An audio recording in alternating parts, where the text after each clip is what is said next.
Never Look a Gift Donkey in the Mouth by Callum Jacobs.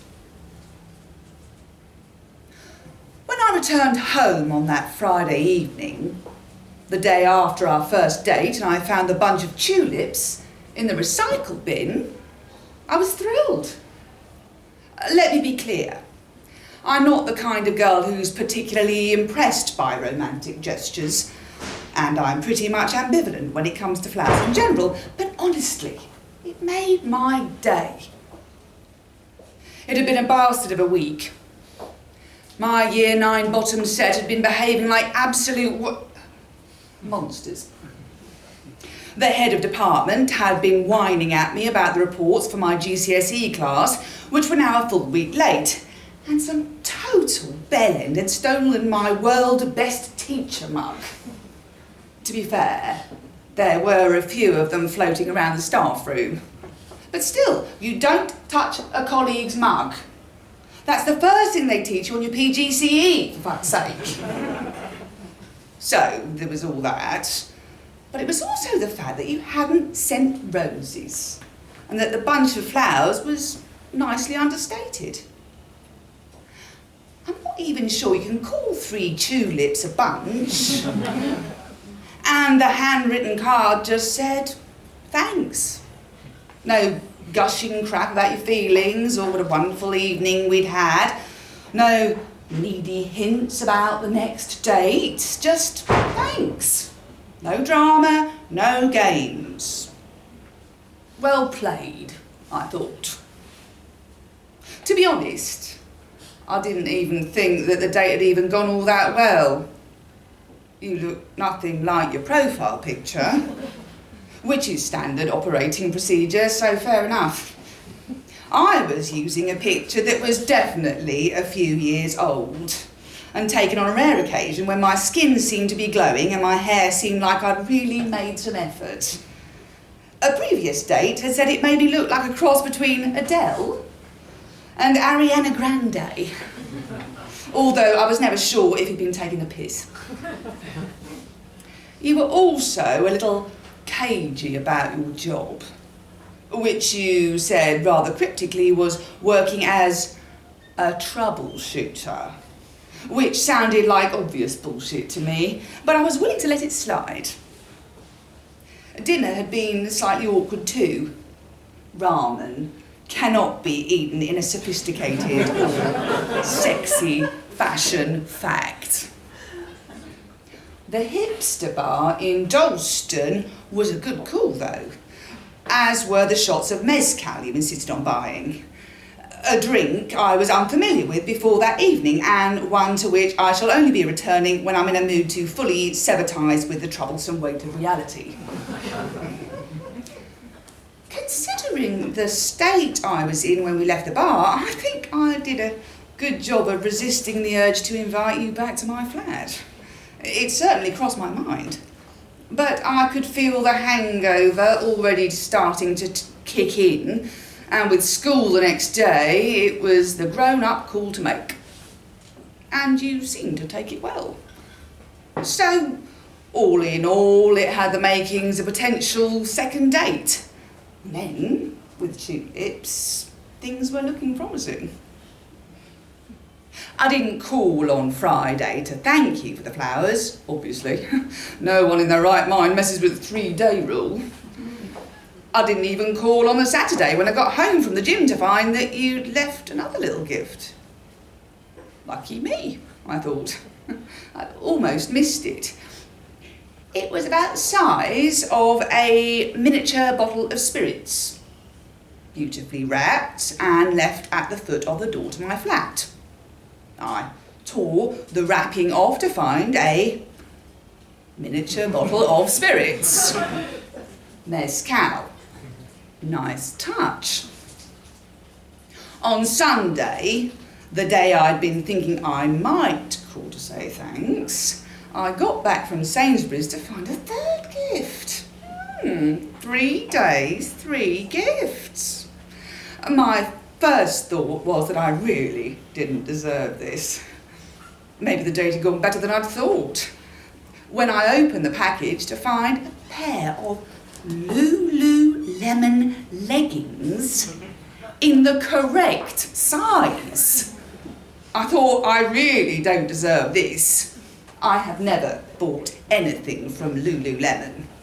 Primark is more my speed when it comes to gym wear. But I knew they'd have cost north of £100. This was way too much.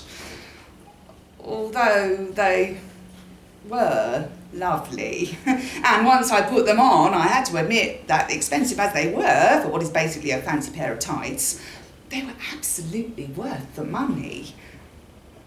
Besides, with sportswear, I'm fairly sure the rule is that after you've tried it on, you can't return it for perfectly understandable hygiene reasons.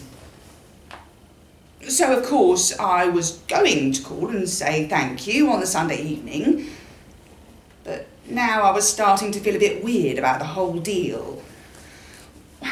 Was this just a slightly misjudged attempt to show a genuine interest?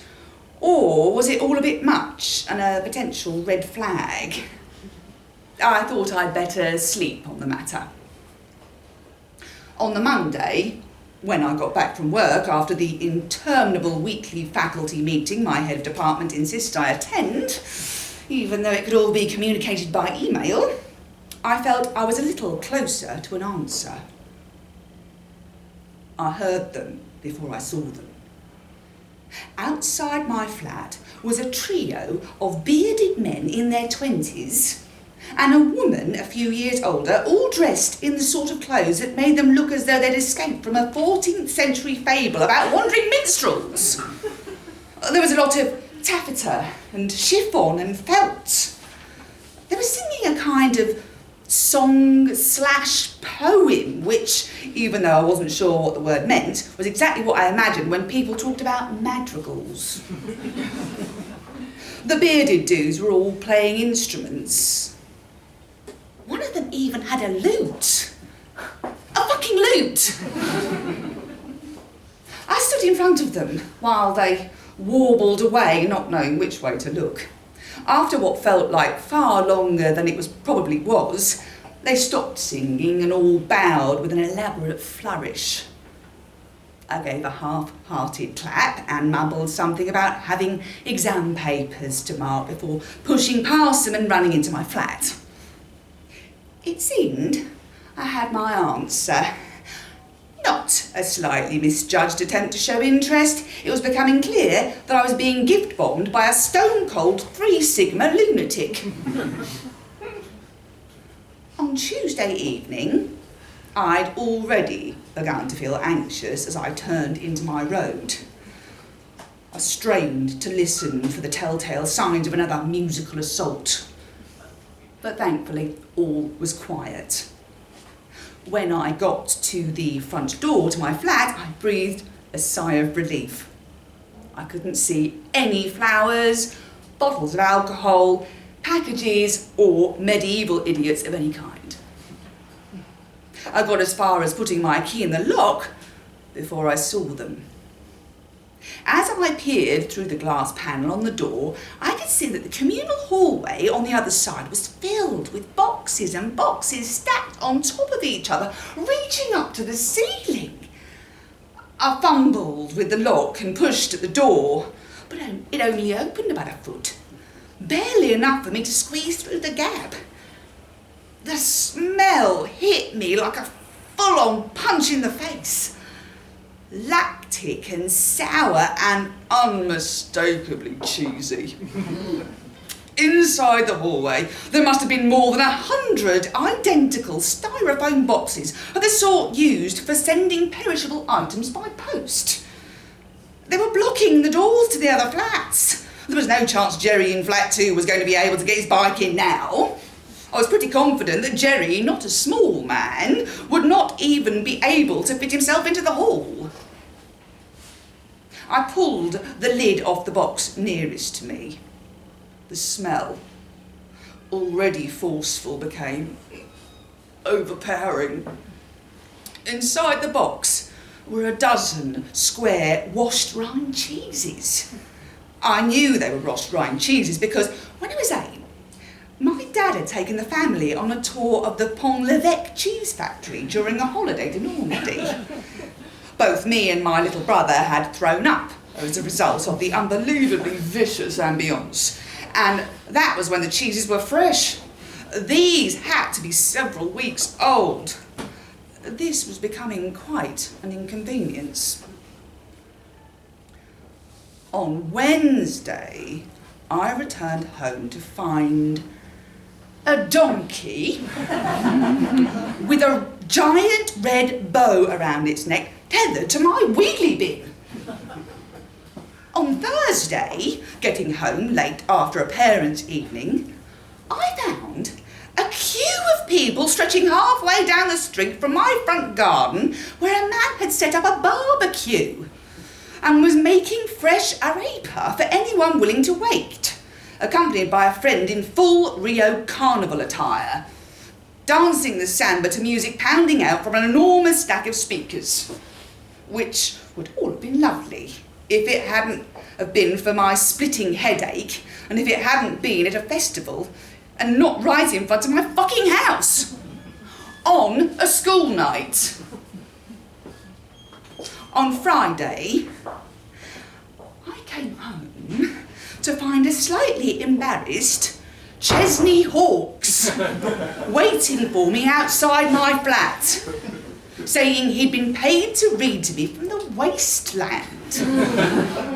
He was good for half an hour, he said.